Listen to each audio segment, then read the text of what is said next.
ভাষায় বলতে চাই, কোনো দলের নয়, জনতার বিজয় হবে ইনশাআল্লাহ। কোন নির্বাচন অনুষ্ঠান হওয়ার কোনো সম্ভাবনা নেই। কখন হবে আইনভিত্তিক গুণপত্র?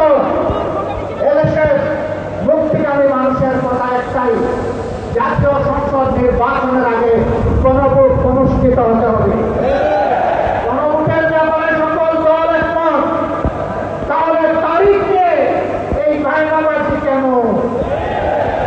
একমত হয়ে যখন স্বাক্ষর করেছি সবাই, তখন গণভোট আগে হওয়াই হচ্ছে যুক্তিযুক্ত।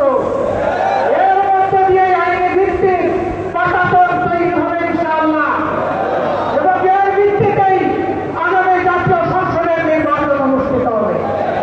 ওই নির্বাচন যখন অনুষ্ঠিত হবে, তখন আর কোনো সংশয় সন্দেহ থাকবে না। আমরা চাই আগামী ফেব্রুয়ারিতে উঠার আগেই জাতীয় সংসদ নির্বাচন অনুষ্ঠিত হোক।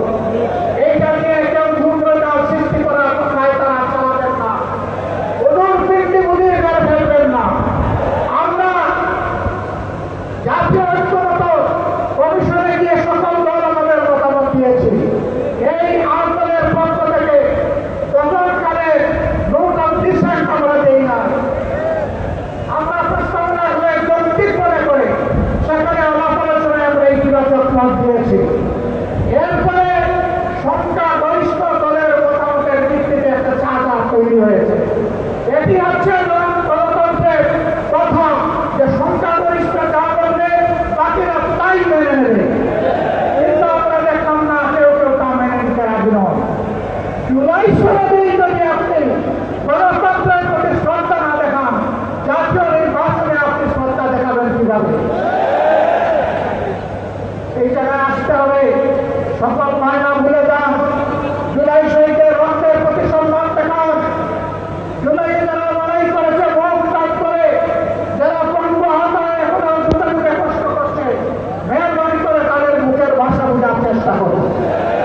আমার ভাই আল্লামা মামুনুল্লাহ সাহেব বলেছেন, লড়াই করে বেশিরভাগ বিদায় করেছি, লড়াই করে জনগণের দাবি আদায় করব।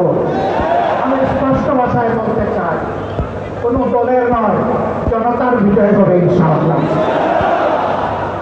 জনতা কি চায়, কান পেতে শোনার চেষ্টা করুন। যদি এই ভাষা বুঝতে ব্যস্ত হোক, তাহলে নিজের পরিণতির জন্য যে বুঝতে ব্যস্ত হবেন তাকে তৈরি থাকতে হবে।